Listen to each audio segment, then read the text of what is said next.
Now we have a very, very interesting keynote by Christian. In fact, Christian is a professor at Harvard Business School. He has been the foremost authority on competitiveness in the world. In fact, Christian has worked with Professor Michael Porter for at least 25 to 30 years. And he's been working on issues pertaining to competitiveness over the last 20 years himself. In fact, I met Christian for the first time in 2003 when the Microeconomics of Competitiveness Network was being set up at the Harvard Business School, and I've been part of that network ever since. Incidentally, we created the Institute for Competitiveness as part of that initiative, and Christian has been one of the biggest supporters, friends, philosopher, guide for that work. But most recently, Christian, Michael Porter, and I, we worked on the competitiveness roadmap for India at competitiveness roadmap at 100. And that was presented to the Economic Advisory Council to the Prime Minister. Dr. De Broglie did the unveiling for the same thing, and it's becoming fairly popular. People are talking about it, and that's where it is. But I will not come between Christian and you.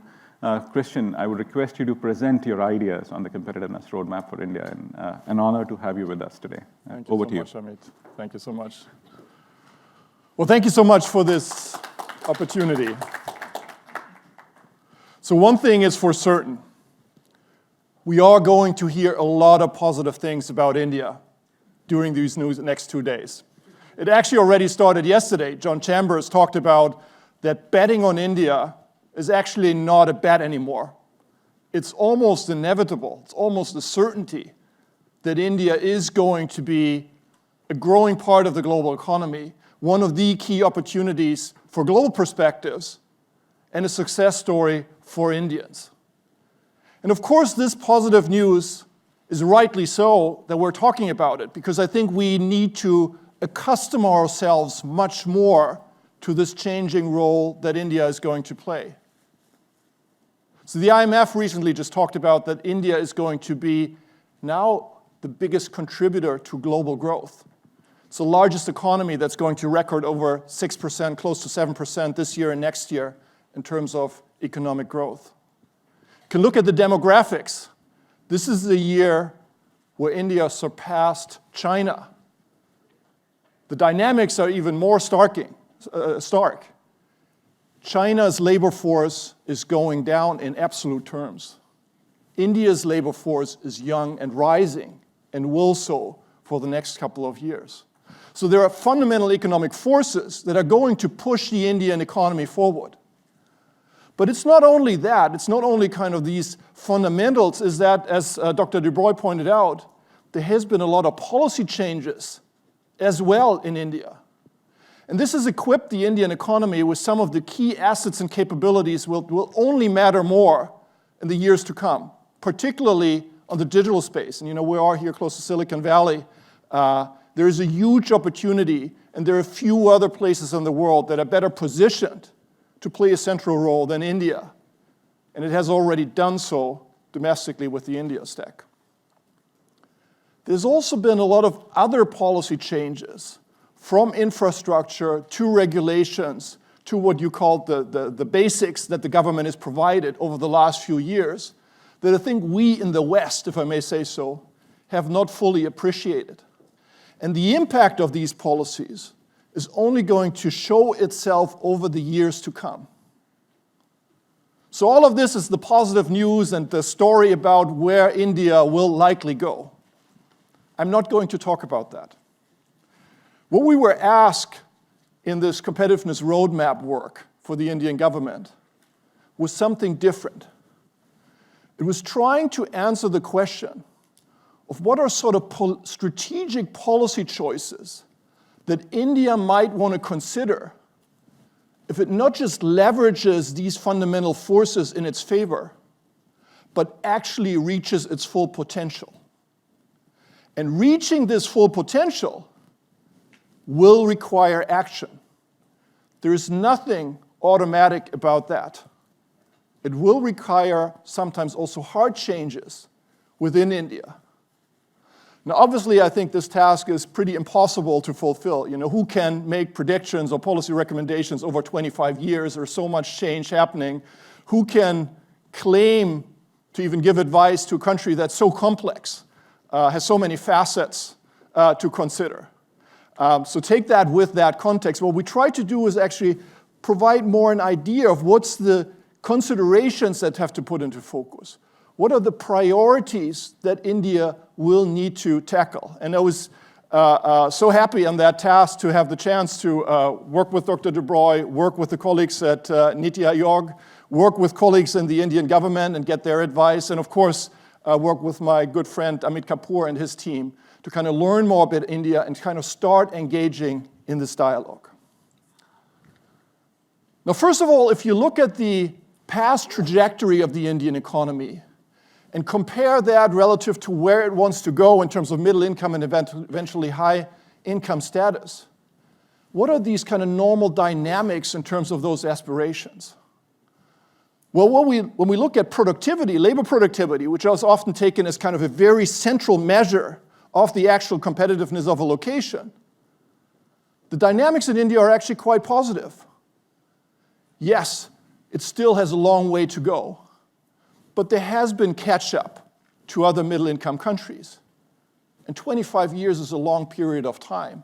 So even sort of returning to the quite positive years before the pandemic, before the slowdown that caught in there, would enable that sort of catch-up to occur.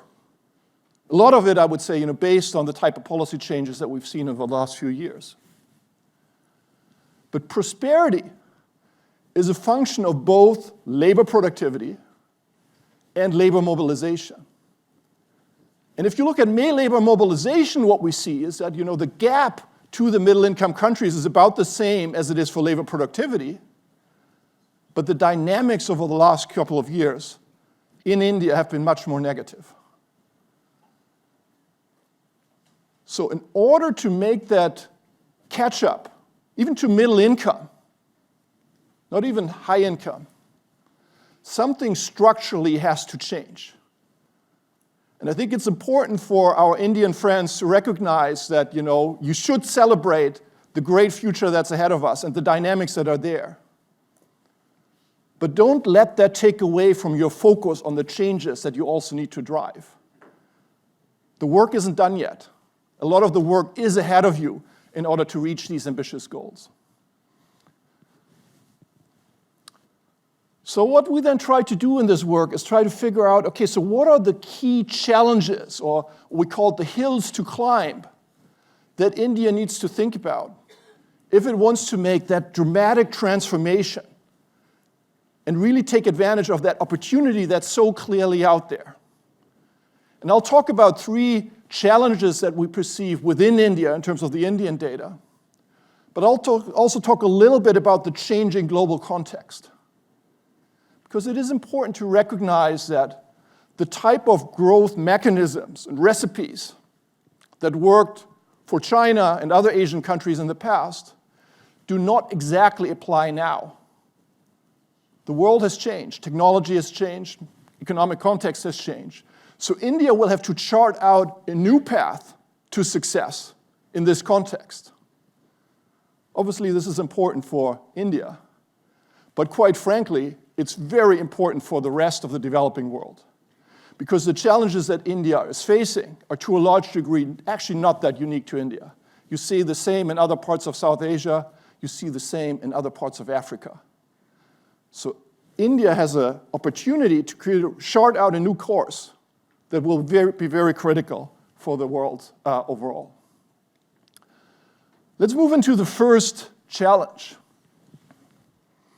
We call it the shared prosperity challenge. And this has a number of different facets. But what it's basically is about is that we need to de-average what we have seen in terms of GDP per capita changes, our traditional measure of economic success, and to look more what does that mean in terms of real improvements of the quality of life, and what does that mean for different segments in different regions of the country.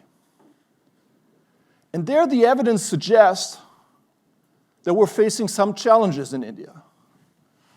So here on the right-hand side, you see data from the Social Progress Index that Amit's institute is very deeply involved in as well and has done a lot of work also on regions in India. What we've seen is that the improvement in social progress, which addresses exactly the type of necessities and social infrastructure that Dr. De Broglie talked about, has not been quite holding up with the growth of the economy overall. So we need to think about how do we translate economic growth also in growth of social circumstances. And obviously that's a big topic that the government talks about a lot. Another issue is here on the left-hand side, and again, you can talk a lot about the data sources. India is not always covered very well or very appropriately in these international statistics. But there is evidence of the rise in inequality in India. The problem, to be very clear, is not that there are many very prosperous and successful Indians. The problem is that we're not showing a clear pathway for those that are poor to go to middle income and kind of improve their situation. We need to understand the economic dynamics behind this picture. Again, we see this in other countries in the world as well, but we see this especially in India. And then finally is the geographic dimensions. Again, something I think that reflects a lot of the dynamics that we also see in other countries. But we have seen in our work very clearly that both the economic outcome, but also the composition of the economies is very different across different regions in India. So there's sort of a leading cohort of locations. Most of you that come from India are coming from these places. That is actually fully integrated in the global economy and is very successful in competing globally.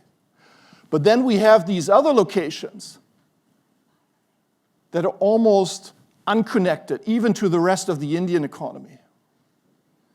So the question is, how can we create better linkages across this vast subcontinent and ensure that all regions in India have an opportunity to really engage? Tightly connected with that is the second challenge, the jobs challenge. Again, Dr. De Broglie talked about some of the positive dynamics that are underway. But what we've seen here very clearly in the data that at least over the medium term, over the last decades, we've seen dramatic changes in labor force participation, partly related to females, but not only related to females. We have almost 10 million Indians joining the labor force every year. Over the last decade, I think 8 of those years, we had almost only net zero job creation. Last 2 years were a little bit different, but quite frankly, the last year's data, which looks much more positive, I'm a bit concerned about, because the big job creation is in agriculture. And I think that leads to the concern that this might be people that have been forced back into agriculture after the pandemic, rather than a continued kind of positive change in the economic structure. Then you see here the formality issues. So there are a lot of topics around how do we create better jobs. Jobs that provide an opportunity for people to educate themselves and really lead to a ladder to middle income status at some point. One of the biggest challenges, I would say, that the Indian economy is facing. Now, the usual answer then is, okay, so if you have these problems, it's because it's the politicians' fault. They made the wrong choices. They focused on the wrong things. They implemented the wrong policies. So then we looked with that lens at India, and it's very hard to argue that that's actually the critical issue. Because on all of the typical topics that you would see on a list of key policies to address, invest in infrastructure, work with the education system, work with industrial sectors, and can go on and on, India has launched new programs. I think especially over the last 10 years, I think there has been a huge focus on improving exactly those type of competitiveness fundamentals that we know ultimately drive both labor force participation but also labor productivity. So what is the challenge? I think the challenge, and this is a hypothesis that I would like you to challenge and kind of wrestle with. The hypothesis is that the early stages of reforms in India were sort of technically easy. So kind of opening up more to the global economy, removing barriers, actually is centralized in the union government. And it's much easier to do, if you just remove regulations or barriers that exist. So that worked very well. That has kind of fueled a lot of growth in the past. What we're now trying to do is qualitatively different. It's improving the broad set of factors that drive a location's competitiveness. Skills, infrastructure, rules and regulations at the local level. It requires a lot of different parts of government to collaborate. Union level, state level, local level. It requires the engagement of the private sector. So doing that is actually very hard. And I think this is where India is stuck. It's not kind of that it's going in the wrong direction, but it has to think about how it is going in that direction. And then finally, the global winds of change, I would say it's a mixed bag, but overall actually quite favorable to India. We heard yesterday, and you see it again and again now in the press, global companies are thinking about pivoting away from China. And India is one of the obvious choices in terms of its market size and what it offers in global value chains. The geopolitical situation, we just heard from the US State Department, clearly makes India a very kind of sought-after partner. Digitalization is benefiting India. A little bit more difficult, I would say, with climate change. In some ways, a huge opportunity for India, but also a huge challenge, and all of you know that this is a country that's very exposed already to the effects of climate change. But clearly, any strategy that looks to the future of the next 20, 25 years has to take these factors into account. So what did we then try to do? We tried to set out a roadmap that I would say is stronger on the ideas, trying to frame the way you want to think about these problems that India is going to face over the next 25 years. Then have a very concrete, detailed list of actions. Because we know very well that these list of actions maybe work for 2 years. They never work for 25 years. So it's more about ideas and structures rather than the individual actions, but I'll also talk about some concrete policy actions that can kind of showcase what this is all about. So the first issue is, I think, to be very clear about what is it that India is trying to achieve. And we've seen that transition in kind of talking about where the country wants to go already in a lot of the documents that are coming out of the government. It's not just average GDP per capita, but it has to be a sense of a quality of life that is more encompassing, that has social progress in it, that talks about sustainability, that is about shared progress, and yes, that is also addressing resilience, or what we called here solid. And I was very happy to see that Niti Aayog has also kind of adopted kind of a thinking that has this broader idea of what progress actually means into its thinking. The question is, how can we integrate these different types of agendas rather than what we usually do is to have them in silo. There's one part of government that's focused on sustainability, another one on social issues, and one on economic growth. We will only be able to make progress if we address these issues simultaneously. Now, if that's the goal, what is the principle of economic development? So and I think here we have to recognize that the old model of export-led manufacturing growth is really not working anymore because of changes in technology, because of changes in the global marketplace. What we need to do is to create a growth agenda that brings together the new type of structural prosperity, structural transformation with the social agenda. So rather than just focus on the jobs at the top end, the people that work on digitalization and IT and come out of the IITs, we need to create an entire roadmap or a kind of a ladder that allows people also at the lower ends to come in. That is going to be effective social policy, but it's social policy that enables economic growth rather than to see these things differently. And so we talk quite a bit about what can be done in different sectors that are open to low-skilled workers and females in particular. We've kind of addressed this to have much more focus on the sectoral opportunities in a couple of these different areas. And it's important to say that it's not neither either or. We need to focus on IT, which has its own challenges kind of with skilled supply, but we need to also work on these social sectors that I think have traditionally not been seen as the big opportunity for growth and treated that way. Now, how should we go about that? And here I think our Indian colleagues basically asked me and said, okay, so what should we do less? And what should we do that we don't do right now? And I think my answer, maybe typically economists, is neither a yes or no, but what we said is actually you're doing a lot of the right things, but you should think about doing them differently. So I want to point out in these 4 different areas, industrial regional policies, social policies, business environment upgrading, and enterprise policies, what this doing differently means. So in terms of the sector and location-specific policies, I think what we need to see is that a lot of the requirements in terms of skill upgrading, infrastructure, and so on, have a very specific locational footprint, specific sites in which these type of activities happen. India is doing these things, and other countries as well, in an isolated way. There's somebody who's trying to do regulation, somebody who's trying to do FDI attraction, somebody who is trying to work with the SMEs. How do we kind of create an integrated agenda? And here's one opportunity that I think is particularly interesting, which is renewable energy. India needs more renewable energy. It needs to be affordable. Foreign companies would love to do something there, but are concerned about, is this going to really happen?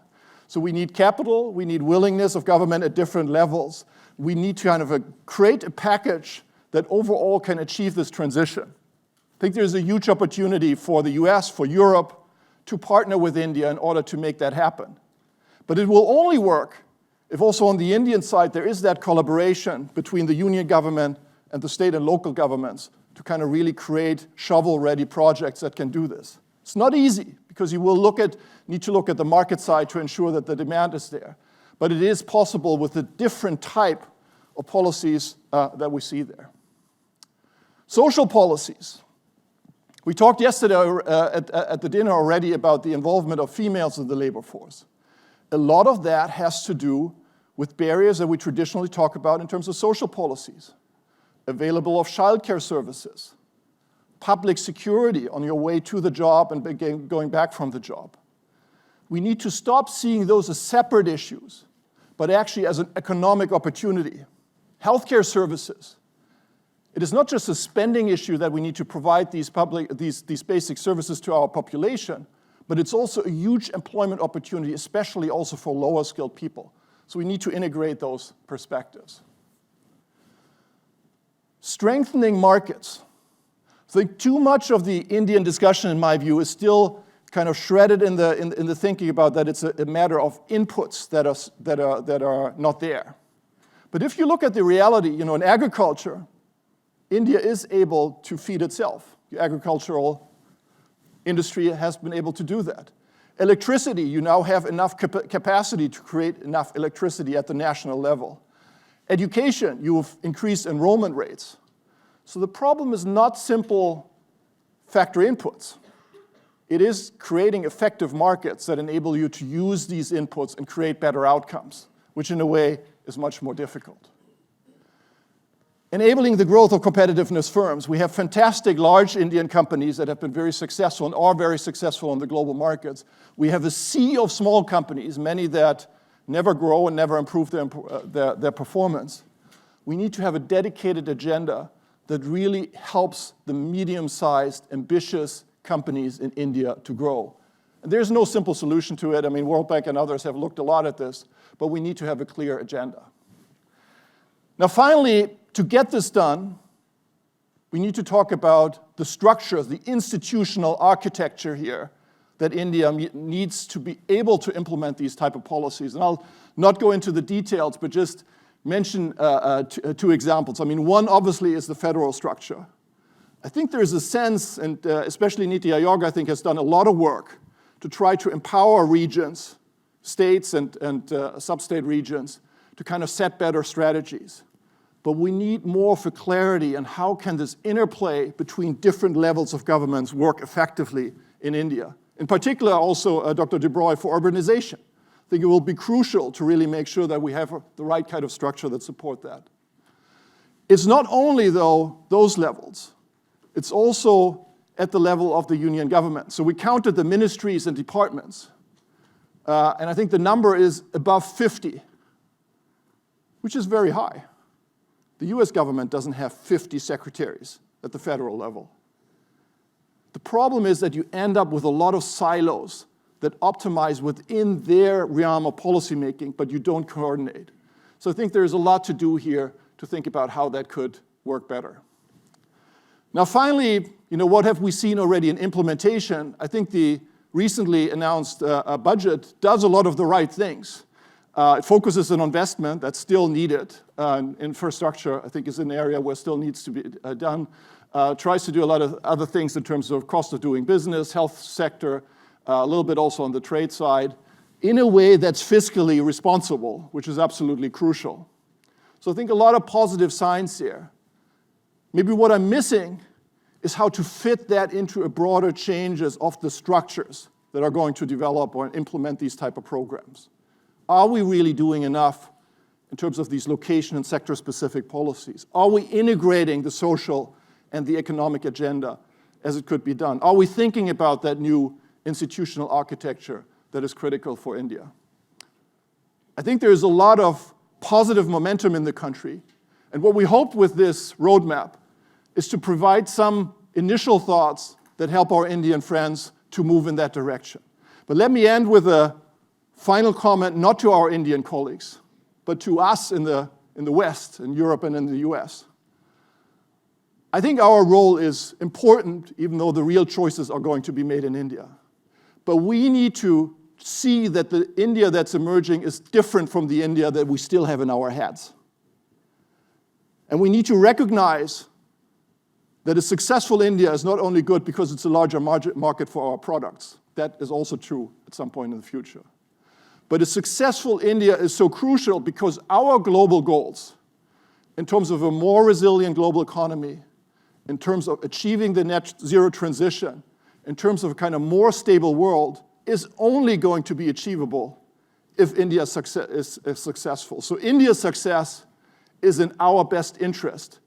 And we need to see our relationship with India not anymore as just a trade-off of our interests and their interests, but really about how we can help them be most successful in a path that will help the global economy. Thank you.